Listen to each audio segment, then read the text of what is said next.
नमस्कार साथियों, आपका फिर से स्वागत है एक शानदार सेशन को लेकर के। आज की इस वीडियो में पढ़ेंगे लोक कला, हस्तकला के बारे में। वैसे तो ये टॉपिक राजस्थान के रेट लेवल 1, लेवल 2 के लिए तो बहुत महत्वपूर्ण है। अगर इस टॉपिक में के आप रिवीजन करके जाते हो तो कोई क्वेश्चन इसमें से बाहर जाने वाला नहीं है और इस टॉपिक से एक या दो क्वेश्चन जरूर बनते हैं। और वैसे समान रूप से जो एक दिवसीय कंपटीशन की तैयारी कर रहे हैं उनके लिए रास्त ये महत्वपूर्ण है। तो फिर आज का वीडियो स्टार्ट करते हैं समय नहीं खराब करते हुए राजस्थान की लोक कला हस्तकला को लेकर के। बंदेज बंदेज कला। बंदेज क्या है? बंदेज एक प्रकार की तकनीक है जिसमें बांध कर रंग को रंगा जाता है और बांध कर रंग को रोका जाता है। बंदेज का मूल रूप से चड़वा जाति के मुसलमानों द्वारा किया जाता है। जोधपुर की चुनरी बंदेज प्रसिद्ध है। जोधपुर की बंदेज की साड़ियों का काम पूरे भारत में प्रसिद्ध है।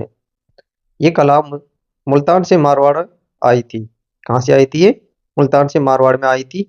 और बंदेज कला द्वारा 5 रंगों से रंगा गया साफा क्या कहलाता है? बावरा कहलाता है। ये बावरा कहलाता है। बावरा कहलाता है। 2 बार रंग निकालकर क्या है? 2 बार रंग निकालकर बंदेज किया गया साफा क्या कहलाता है? मोटड़ा। 2 बार रंग रंग कर बंदेज किया गया साफा मोटड़ा कहलाता है। केवल एक रंग से तैयार साफा जिसमें बूंदे होती है वो राजशाही कहलाता है। क्या कहलाता है? एक बार रंगा हुआ राजशाही कहलाता है और 2 बार रंगा हुआ बंदेज मोटरा कहलाता है। बंदेज लहरिया कपड़े को एक सिरे से दूसरे सिरे तक बांधने से धारियां बन जाती है। यह बंदेज लहरिया कहलाता है। लहरिया पोहनीदार, जालदार, खत, फलचड़, पचलड़ी, पाटली, पल्लू, नगीना प्रकार का होता है।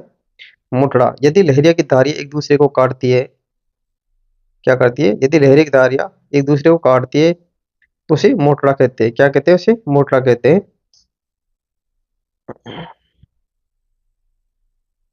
धनक बड़ी बड़ी चौकोर बूंदों से युक्त अलंकरण धनक कहलाती है। चुनरी बूंदों की आकृति को चुनरी कहलाती है। चुनरी सुआ, बेल, त्रिबूंदी, संगम, पीला मोटड़ा, डाबा, लाडू, पतंगा, चौखाना, धनक आदि प्रकार की होती है। बगरों में ठप्पा से छपाई का काम होता है। बगरों में क्या होता है? ठप्पा से छपाई काम होता है।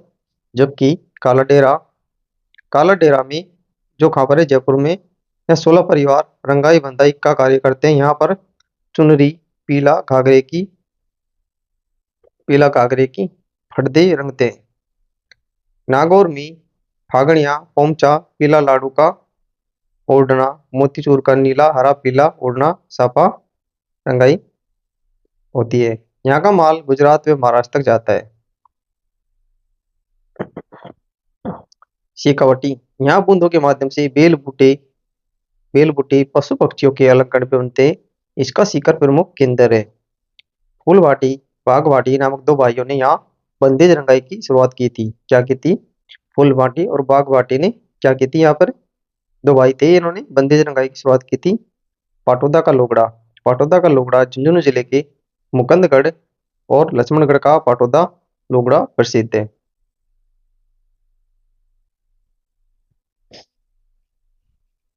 ये पीले पोमचे का एक प्रकार है। सुजानगढ़ बंदेज की सबसे बड़ी मंडी जोधपुर है, परंतु काम सुजानगढ़ में अधिक होता है। यहाँ के मुबारक जी तथा खाजू जी छिपा का नाम बंदेज में अग्नि रहा है। लाडनू लाडू नागौर यहाँ का बंदेज का साफा चुनरी प्रसिद्ध है जो कलकत्ता आसाम तक पहुंचता है। बाड़मेर और जैसलमेर में घाघरे की फड़ते रंगी जाती है। बारा कोटा बूंदी अपनी बारीक बंदेज के लिए प्रसिद्ध है। बूंदी का शिकारगाह अलंकरण पैटर्न प्रसिद्ध था। स्वयं माधोपुर की बंदेज की पहचान मोर व इमली के अलंकरण के कारण प्रसिद्ध है। इसके कारण मोर इमली के अलंकरण के कारण प्रसिद्ध है स्वयं माधोपुर की बंदेज कला। उसके बाद है गोटा। गोटा कपड़े पर अलंकरण के लिए प्रयुक्त होता है। इसके निर्माण के प्रमुख केंद्र है खंडेला सीकर है, बिनाया अजमेर तथा जयपुर। तो 3 स्थान प्रमुख है इसमें, खंडेला सीकर, बिनाया अजमेर तथा जयपुर गोटा के लिए प्रसिद्ध है। खजूर की पत्तियों वाले अलंकरण युक्त गोटे को लहरदार गोटा कहा जाता है। क्या कहते हैं? लहर गोटा कहा जाता है खजूर की पत्तियों वाले अलंकरण को। जबकि कम चौड़ा वाला खजूर अलंकरण वाला गोटा नक्शी गोटा कहलाता है। क्या कहलाता है? नक्शी गोटा। लपालपी। लपालपी गोटे में जब ताना सूत का हो तथा बाना तार का तार बादली का तथा बुनाई में ही अलंकरण बनाते हैं, उसे क्या कहते हैं? लपा कहा जाता है। और उसमें बने बिंदुओं के आधार पर इन्हीं चौदानी दानी सतानी नौदानी कहते हैं। यदि लप्पा में चौड़ाई कम हो तो उसे लप्पी कहते हैं। और गोटे के विभिन्न प्रकार हैं, लप्पा, लपी, किरण, माकड़ी, गोखरू और नक्श, ये इसके प्रकार है। किरण बादले की झालर को किरण कहते हैं। ये नवीवाती की साड़ी के आंचल घूंघट वाले हिस्से में लगता है।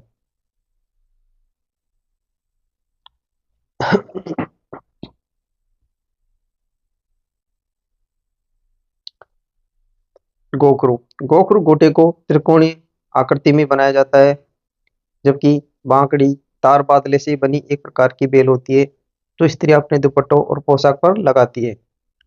चंपाकली। चंपाकली क्या होती है?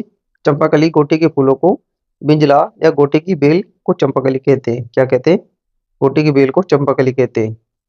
उसमें क्या होता है? एक फूले का बिजला होता है और गोटे की बेल को चंपाकली कहते हैं। मुकेश। सूती या रेशमी कपड़े पर बादले से छोटी छोटी बिंदकी की कढ़ाई मुकेश कहलाती है। कलावतु। कलावतु सुनहरे तार को कहते हैं।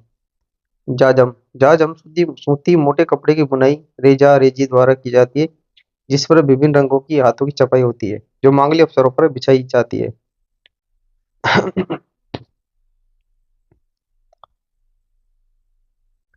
आजम। जाजम बनाने के लिए चित्तौड़गढ़ प्रसिद्ध रहा है। बादला।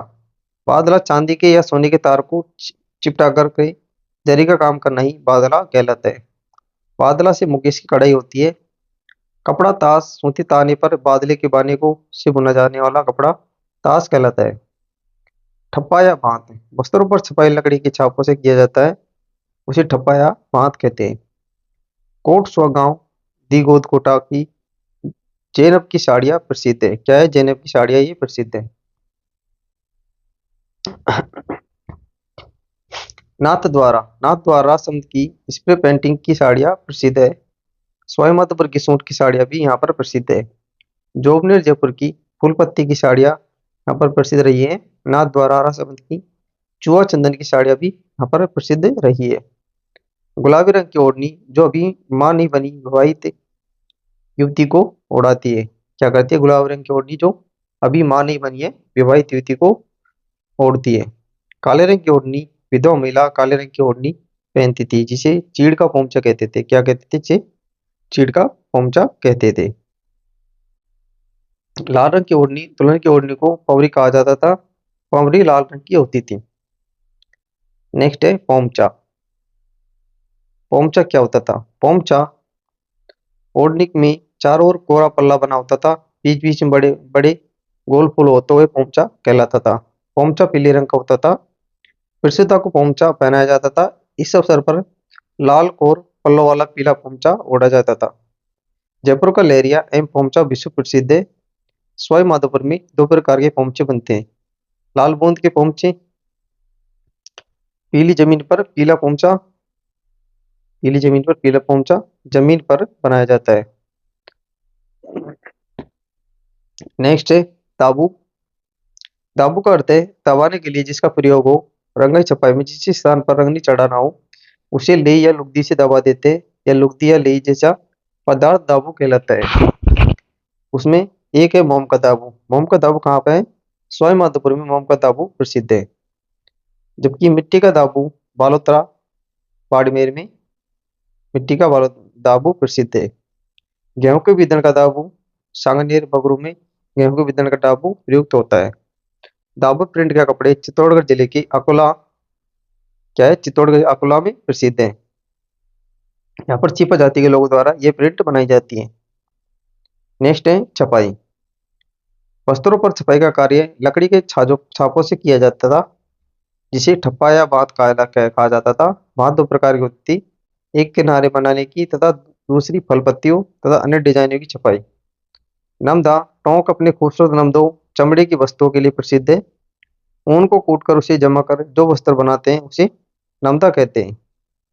अजरक या मलेर प्रिंट बाड़मेर की छपाई की विशिष्ट शैलियों को अजरक या मलेर प्रिंट कहा जाता है। किसकी? बाड़मेर की विशिष्ट शैलियों को अजरक या मलेर प्रिंट कहते हैं।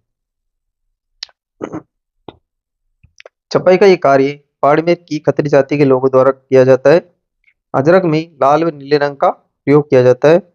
अजरक में छपाई दोनों तरफ की जाती है, जबकि मलेर में एक तरफ छपाई की जाती है। क्या है? अजरक में दोनों तरफ छपाई की जाती है और मलेर में एक तरफ छपाई की जाती है। नेक्स्ट है सांगनेरी प्रिंट। सांगनेरी प्रिंट सांगनेर छपाई लट्ठा या मलमल पर की जाती है। सांगनेर प्रिंट में प्राय काला या लाल रंगों का प्रयोग किया जाता है। सांगनेर प्रिंट लगभग 200 वर्ष पुरानी कला है। छपाई के ये कार्य नामदेव छिपा जाति द्वारा किया जाता है। सांगनेर हाथ से निर्मित कागज के लिए प्रसिद्ध है। बगरू प्रिंट जयपुर में अजमेर रोड पर स्थित बगरू नामक स्थान पर अपनी प्राचीन छपा कलाई के लिए प्रसिद्ध है, जो बगरू प्रिंट के नाम से जानी जाती है। बगरू प्रिंट में बगरू की मिट्टी वानस्पतिक रंगों का विशेष योगदान रहा है। नेक्स्ट है बतिक। बतिक वातिक शब्द मोमबत्ती से उत्पन्न हुआ है, जिसमें मोमबत्ती के पिघले मोम को कपड़े पर चिपकाकर रंग योजन किया जाता है। वातिक एक चित्रण शिल्प है जिसमें सूती सिल्क कपड़े पर मार्कर द्वारा चित्र की आउटलाइन बना दी जाती है, फिर रंग योजना तैयार की जाती है।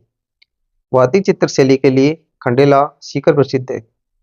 क्या है? आपसे पूछा जाता है कि वातिक चित्र शैली के लिए कौन सा स्थान प्रसिद्ध है? खंडेला सीकर प्रसिद्ध है। सीकर का खंडेला प्रसिद्ध है। यहाँ की उमेश चंद्र शर्मा ने इस शैली को ऊंचाई प्रदान की। वर्तमान में उदयपुर के डॉक्टर अब्दुल मजीद भी इस शैली के लिए प्रसिद्ध रहे हैं।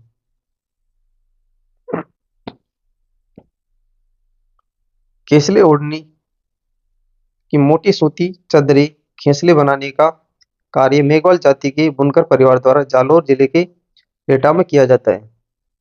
बकरी के बालों से बनने वाली जट पट्टियों की बुनाई का केंद्र जसोल बाड़मेर है। कंबलों की बुनाई गडरा रोड बाड़मेर में बहुत होती है। रंग बिरंगे धागों से कई कड़े वस्त्र की कला कढ़ाई कहलाती है। पूरी राजस्थान अलवर जयपुर क्षेत्र सलमा सितारा कलावतु और रेशम की कढ़ाई के लिए प्रसिद्ध रही है।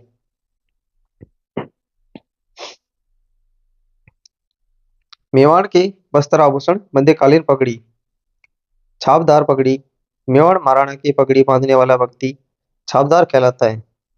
महाराणा 26 बार 1 बार 3 फीट व 9 इंच चौड़ाई की पाग बांधते थे। महाराणा उदय सिंह महाराणा अमर सिंह द्वितीय के समय की उदयशाही अमरशाही पगड़ी प्रसिद्ध रही है, जबकि हरि सिंह 1761 के काल की हरिशाही पगड़ी प्रसिद्ध रही है। भीम सिंह के समय की जो 1778 से 1828 के समय भीमशाही पगड़ी का बंदेज शुरू हुआ था। स्वरूपशाही पगड़ी का चलन महाराणा स्वरूप सिंह जो 1842 के काल में शुरू हुआ था। मेवाड़ के अन्य ठिकानों में प्रचलित पगड़ियां निम्न प्रकार है। पगड़ियों के निम्न प्रकार है जो जिसमें सलूम्बर में टूनावत शाही की पगड़ी प्रसिद्ध थी। बनेड़ा में हमीर शाही पगड़ी प्रसिद्ध रही है। देवगढ़ में जसवंत शाही पगड़ी, पदनौर में राठौड़ी पगड़ी प्रसिद्ध है। कनौड़ में मंडप शाही प्रसिद्ध है। भैंसरोडगढ़ में मानशाही पगड़ी प्रसिद्ध रही है।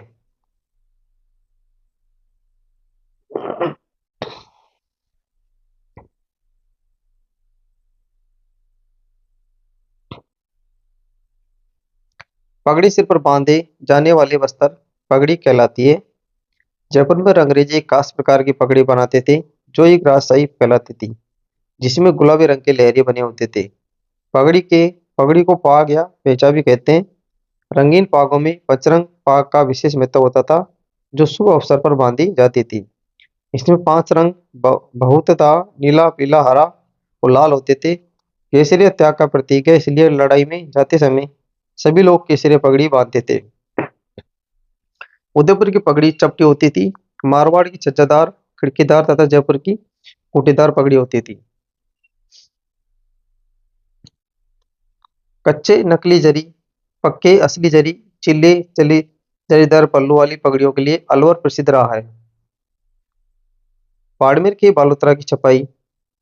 बाड़मेर जिले का बालोतरा अपनी छपाई रंगाई कला के लिए प्रसिद्ध रहा है। बालोतरा के मोहम्मद यासीन छिपा को राज्य स्तरीय श्रेष्ठ शिल्पी पुरस्कार दिया गया है। मोहम्मद यासीन छिपा शुद्ध वानस्पतिक रंगों द्वारा छपाई का कार्य करते हैं। अजमेर मेरवाड़ की गुर्जर स्त्रियां काढ़े की लाल ओढ़नी, पड़त के नीचे के काले मिश्र रंग के घाघरे पहनती।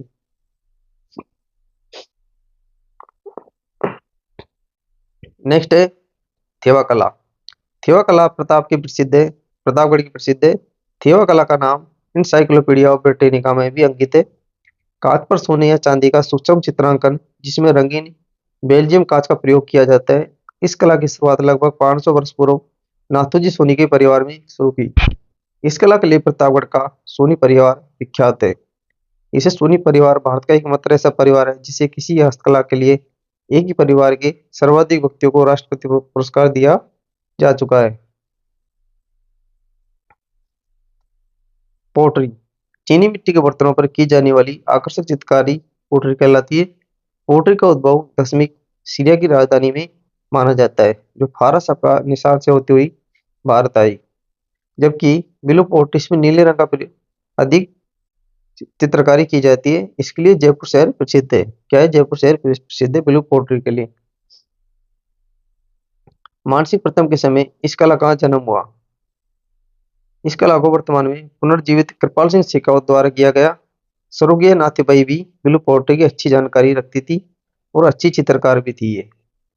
कागती पोट्री या डबल कट वर्क पोट्री ये अलवर की प्रसिद्ध है। इसमें चीनी मिट्टी के कागज के समान पतले पात्रों में पोट्री की जाती थी, जिसमें रेखाओं का संयोजन मुख्य आकर्षक है। ब्लैक पोट्री कोटा के प्रसिद्ध है। इसमें आधार काला रंग होने के कारण ये ब्लैक पोट्री कहलाती है। आधार रंग काला होने के कारण ब्लैक पोट्री भी कहलाती है। उसके बाद है मुनवती कला। मुनवती कला क्या है? ऊंट की खाल पर सुनहरी नक्काशी मुनवती कला कहलाती है। ये बीकानेर क्षेत्र की प्रसिद्ध रही है। इसामुद्दीन उस्ता को इस कला के लिए राष्ट्रीय पुरस्कार प्रदान किया गया। पद्म श्री अलंकरण भी प्रदान किया गया है। राज्य सरकार ने इस कला के संरक्षण के लिए बीकानेर में उस्ता कैमल हाइड ट्रेनिंग सेंटर चला रखा है। उसके बाद है मीनाकारी। मीनाकारी विभिन्न रंगों की मूल्यवान रत्नों पर मीने की सहायता से तथा सोने चांदी के आभूषण में चित्रकारी या रंग भरने की कला को मीनाकारी कला कहते हैं। मीनाकारी कला का उद्भव पर्सिया ईरान में माना जाता है। इसे चौसरों के समय फारस में लाया गया। फारस से मुगलों द्वारा लाहौर में लाई गई है, जहां पर सिखों द्वारा यह कार्य किया जाता है। लाहौर से महाराजा मानसिंह प्रथम द्वारा लाया गया, जिसमें मुख्य मीनाकारी हरि सिंह, अमर सिंह, किशन सिंह, गोप सिंह, श्याम सिंह थे। राज्य में निम्न मीनाकारी प्रसिद्ध है। चांदी पर मीनाकारी नाथद्वारा राजसमंद की प्रसिद्ध है। पीतल पर मीनाकारी जयपुर की प्रसिद्ध है। तांबे पर मीनाकारी भीलवाड़ा की प्रसिद्ध है। जबकि सोने पर मीनाकारी प्रतापगढ़ की प्रसिद्ध रही है। मीनाकारी के प्रमुख प्रकार इस प्रकार है: सफेद चलवा, लाल जमीन, बूंदी तिला, शबनम, छटवा, तैयारी। ये मीनाकारी के प्रकार हैं। वर्तमान में जयपुर की मीनाकारी प्रसिद्ध है, जिसमें मुख्य रूप से कुदरत सिंह तथा मुन्नालाल, जिसे गुरुचरणी भी कहते हैं, इसके लिए प्रसिद्ध है। नेक्स्ट है टेराकोटा। टेराकोटा मिट्टी से लोग देवी देवता की मूर्तियां, अन्य मूर्तियां बनाने की कला टेराकोटा कहलाती है। इसमें गीली मिट्टी के हाथों से ही आकार दिया जाता है। इसमें सांचों का उपयोग नहीं होता है। इस कला के लिए राजसमंद जिले की मुलेला गांव प्रसिद्ध है। मुलेला गांव के क्या है? कुमार प्रसिद्ध है। मोहनलाल कुमार को इस कला के लिए राष्ट्रीय पुरस्कार प्रदान किया गया। खेमराज भी इस कला के लिए बहुत प्रसिद्ध है। साथियों, आपको सेशन पसंद आ रहा है तो अपने साथियों में शेयर करें और चैनल को सब्सक्राइब जरूर करें। हम आपके लिए ऐसे ही महत्वपूर्ण टॉपिकों की सीरीज लाते रहते हैं और ये सेशन आपके एग्जाम की दृष्टि से बहुत महत्वपूर्ण है। उसके बाद है व्हील। ग्रामीण क्षेत्रों में महिलाओं द्वारा अपने घर को सजाने तथा दैनिक उपयोग की वस्तुओं को सुरक्षित रखने के लिए घर में मिट्टी की महलनुमा आकृति की कलाकृतियां बनाई जाती है। क्या कहते हैं? व्हील कहते हैं। ये बांस चिकनी मिट्टी की सहायता से बनाई जाती है। बांस और चिकनी मिट्टी की सहायता से ये बनाई जाती है। नेक्स्ट है पड़कला। कपड़े पर कैनवास से मिट्टी के रंगों की सहायता से की जाने वाली चित्रकारी फड़ कहलाती है। इसका सही नाम पढ़ है चित्रों को देखकर पढ़ना, परंतु कालांतर में यह पढ़ अब बरस में फड़ हो गया। फड़चित्र किसी कथा पर आधारित होते हैं। फड़चित्र शैली के प्रसिद्ध चित्रकार पंचाजी जोशी को माना जाता है, जो सावपुरा में चित्रकला शैली को आगे बढ़ाते हैं। श्रीलाल जोशी के शिष्य जयपुर निवासी प्रदीप मुखर्जी ने भागवत कथा गीत गोविंद पर भी फड़ बनाई।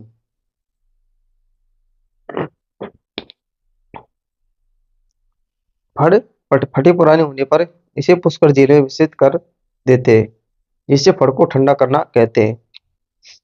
रामलाल बोपा पतासी देवी ने अमिताभ बच्चन की फड़ बनाई, जिसका वचन अमेरिका में किया गया। भारत की प्रथम महिला फड़ चित्रकार पार्वती जोशी, जो भीलवाड़ा की रहने वाली थी, को माना जाता है। राज्य की प्रथम ऐतिहासिक फड़ हाड़ा रानी की घटना पर बनी। क्या है, किस पर बनी? हाड़ा रानी घटना पर यह बनी थी। फड़ चित्रण में सावपुरा के जोशी परिवार को ख्याति प्राप्त है। फड़ बाचने वाले समुदाय को क्या कहते हैं? बोपा कहा जाता है। कृष्ण लीला से संबंधित चित्र कृष्ण की प्रतिमा के पीछे की दीवार पर लगाए जाने के कारण पिछवाई चित्र कहलाते हैं। देवनान अथवा बगड़ावते की फड़ को गाकर सुनाने वाले गुजर, चाट, बलई या कुमार जाति के भोपे होते हैं। महिषासुर की फड़ एकमात्र ऐसी फड़ है जिसका वाचन नहीं किया जाता है। फड़ चित्रकारी में लाल हरे रंग का विशेष प्रयोग किया जाता है। भीलवाड़ा के श्रीलाल जोशी फड़ चित्रकारी के लिए प्रसिद्ध है। बापूजी की फड़ ये सबसे लोकप्रिय व चौड़ी फड़ है, जबकि देवनारायण जी की फड़ ये सबसे लंबी गाथा वाली तथा सबसे अधिक चित्रांकन वाली सबसे पुरानी फड़ है। 2 या 3 गुर्जर जाति के भोपे इसका वाचन करते हैं, जिसमें जंतर वाद्य यंत्र का प्रयोग किया जाता है। और रामदेव जी की फड़ रामदेव जी की फड़ इस फड़ का निर्माण चौथमल जोशी ने द्वारा किया गया था। इसको कामड़ जाति के भोपे वाचन करते हैं। इस फड़ को मुख्यतः कोली, भांबी, भलाई तथा अन्य रामदेव जी की भक्त जातियों द्वारा फड़ाया जाता है। इसमें रावण हत्ता वाद्य यंत्र का प्रयोग किया जाता है। रामदल्ला व कृष्ण दल्ला की फड़ इन फड़ों में किसी एक व्यक्ति की संपूर्ण गाथा न होकर जगत के लिए के जोके का चित्रण किया जाता है। राम व कृष्ण के जीवन की प्रमुख घटनाओं का चित्रण भी इसमें किया जाता है। इस प्रकार की फड़े सर्वप्रथम दोलजी द्वारा निर्मित की गई। इसी भाट जाति के भोपे आड़ती चित्र में सर्वाधिक नाचाती है। इसमें किसी वाद्य यंत्र का प्रयोग नहीं होता है। इसका वचन दिन में होता है। क्या है? इसका वचन दिन में होता है। नेक्स्ट है तबक। चांदी के तार को हिरण की खाल कई परतों के मध्य रखकर घंटों पीटने के पश्चात बनने वाला बारीक पत्थर के समान टुकड़ा वर्क या तबक कहलाता है। राजस्थान में वर्क का कार्य जयपुर का प्रसिद्ध है। इस कार्य को करने वाले को पन्नीगर कहते हैं।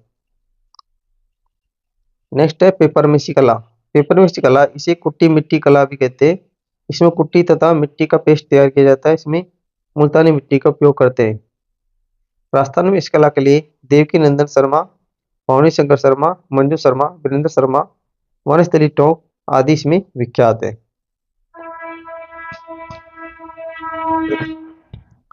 नेक्स्ट है सांझी। राजस्थान में सांझी त्योहार पितृ पक्ष श्राद्ध पक्ष में होता है। पितृ पक्ष में कंवारी कन्याओं द्वारा दीवारों पर गोबर से सांझी बनाती है। उसे आटा, हल्दी या कुमकुम से कोड़ियों से सजाती है।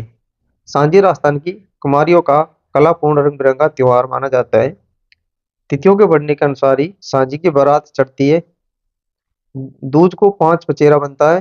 तीज को सूरज चौथ का बंधनवार, छठ को गंदली, चतुर्दशी को कुमारी संजवाई की बारात रवाना हो जाती है। उदयपुर का मच्छंदर नाथ मंदिर अपनी सांझियों के कारण इतना प्रसिद्ध है कि उसका नाम सांझा मंदिर ही पड़ गया। नाथद्वारा के श्रीनाथ के मंदिर की केले की सांझियां देश भर में प्रसिद्ध है। भराड़ी।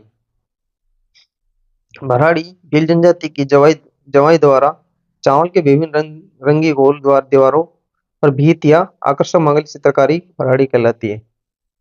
भराड़ी भील जनजाति की लोक देवी है। ये कला कुशलगढ़ क्षेत्र बांसवाड़ा जिला में प्रसिद्ध है, जो विवाह के समय दूल्हा दुल्हन के घरों पर बनाई जाती है। भराड़ी क्या होती है? दीवार पर जो चित्रांकन किया जाता है उसे भराड़ी कहते हैं। तो भील जनजाति के द्वारा ये बनाई जाती है। थापे महिलाओं द्वारा ग्रामीण क्षेत्रों में विभिन्न त्योहार या उत्सवों पर परंपरागत रंगों द्वारा किया गया चित्रण थापा कहलाता है। शीतला के थापे कहाँ पर है? नागौर के थापे है। और दियाड़े का थापा, नागपंचमी के थापा, श्रवण के थापे, गोगा जी के थापे, नवरात्रि में दुर्गा माँ के थापे प्रसिद्ध है। उसके बाद है मेहंदी महावर। राजस्थान में सोजत पाली की मेहंदी विश्व प्रसिद्ध है, जिसे 2024 में जीआई टैग भी दिया गया, सॉरी 2025 में जीआई टैग दिया गया। मेहंदी या महावर रचना एक और नारी के सौंदर्य प्रसाधनों का गिना जाता है। राजस्थान में मेहंदी को सौभाग्य या सुहाग का प्रतीक माना जाता है। मांडना या मंडन कला। मंडन कला को लोग चित्रकला भी कहा जाता है। घर द्वारा आंगन, शरीर के अंग, वस्त्र, अस्त्र शस्त्र, पात्र आदि वस्तुओं पर उनकी सजाने संवारने के लिए जो रेखात्मक आलेखन तैयार किए जाते हैं, मंडन कहलाता है।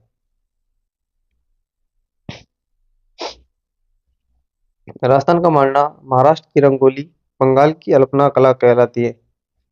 राजस्थान का मांडना और महाराष्ट्र की रंगोली और बंगाल की क्या है? अल्पना कला प्रसिद्ध है। आंगन में या तो बांडना बनाया जाता है या फिर मूंग, चावल, जौ और गेहूं से कोई मांगलिक वस्तु फैला दी जाती है। इसे ही शुभ माना जाता है।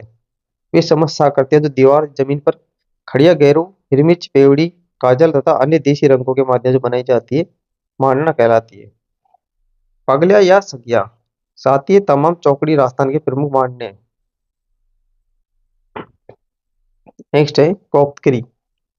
कोप्तगिरी का कार्य दमसिक से पंजाब लाया गया, पंजाब से गुजरात तथा गुजरात से राजस्थान में ये लाया गया।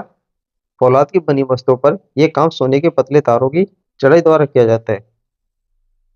पिछुआई कला।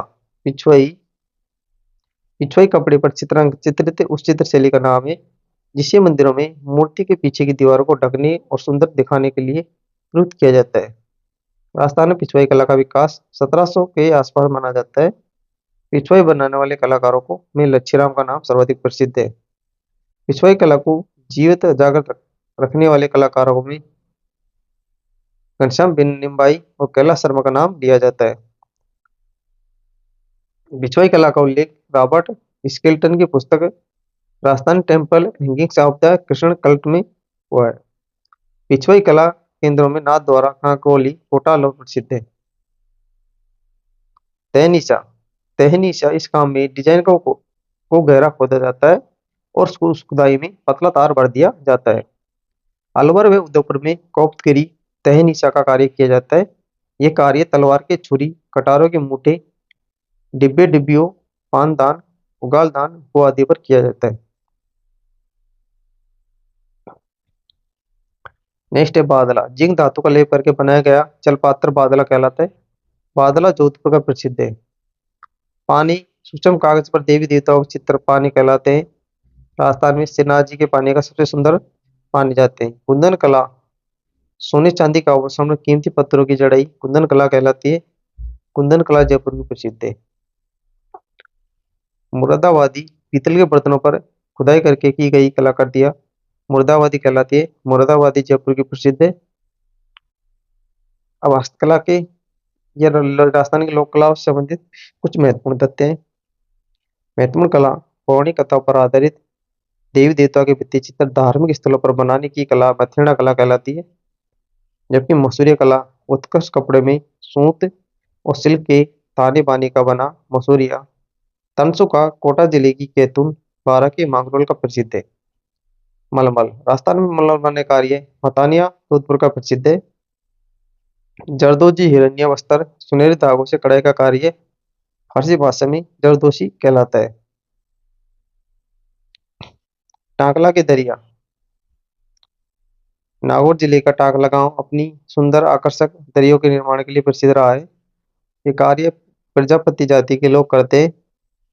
सालावास की दरिया, जोधपुर की सालावास ग्राम दरिया बनानी कला से प्रसिद्ध है। ये दरिया Rajasthan, Gujarat, Maharashtra, Madras, Assam, Delhi, Japan, America, Britain तक प्रसिद्ध रहा है।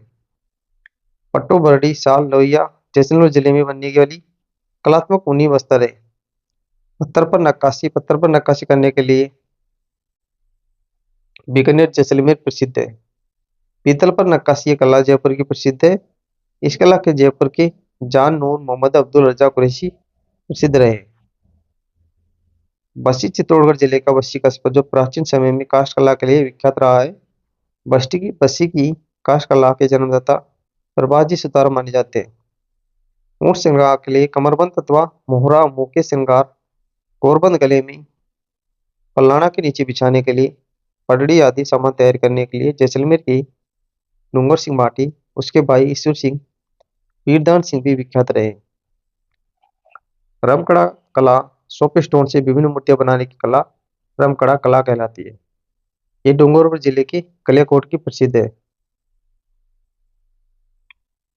संगमरमर की मूर्ति कला के लिए जयपुर विश्वविख्यात रहा है। लोहे की तलवार का निर्माण सुरई जिले में अधिक होता है। लोहे की कढ़ाई का निर्माण कार्य जालौर में अधिक होता है। पानी में दूध रखने का पीतल से बना छोटा बर्तन गोमड़िया कहलाता है। एल्यूमिनियम के खिलौने जोधपुर में बनते हैं। वियना फारसी गलीचे बीकानेर के प्रसिद्ध रहे। सिकोटी क्षेत्र में दरवाजे की कुराई प्रसिद्ध है। जोधपुर जयपुर की चुनरिया इसमें प्रसिद्ध रही है। मुंबई के बाद चूड़ी का सबसे बड़ा केंद्र जोधपुर शहर रहा है। जयपुर से विदेशों में भी संगमरमर मूर्ति का निर्यात किया जाता है। कसेदिक जूतियों के लिए संयुक्त राष्ट्र संघ द्वारा यूएसए के डीपी के तहत बड़ू नागौर में योजना चलाई जा रही है। अकोला चित्तौड़गढ़ की दावू प्रिंट बंदेज कार्य अद्वितीय है और प्रसिद्ध रही है। सर्वाधिक दरी एवं गलीचे का कार्य जयपुर राज्य में प्रसिद्ध रहा है। जयपुर की 250 ग्राम की रुई की बनी रजाई विश्व प्रसिद्ध रही है। राजस्थान में मूल्य की दृष्टि से सर्वाधिक निर्यात आभूषण एवं जमानत का होता है। सूती ताने पर बादले से बुना जाने वाला कपड़ा ताश कहलाता है। मेड़ता क्षेत्र में बनाए जाने वाले मिट्टी के बड़े मटकी मोड़ कहलाते।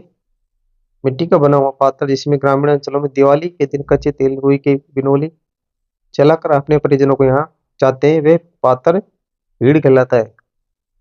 गोबर की लिपाई करके चारों तरफ बंद उपलों के चौकोर ढेर को बटेवड़ा या थापड़ा कहते हैं। ढूंढाड़ अंचल के बटेवड़े विश्व प्रसिद्ध है। तो साथियों ये था राजस्थान की लोक कला से संबंधित एक शानदार महत्वपूर्ण टॉपिक जिसे आज हमने पूरा कवर किया। और मिलते हैं ऐसे ही जबरदस्त टॉपिक के साथ अगले वीडियो में। तब तक के लिए और सभी साथियों का थैंक यू, धन्यवाद।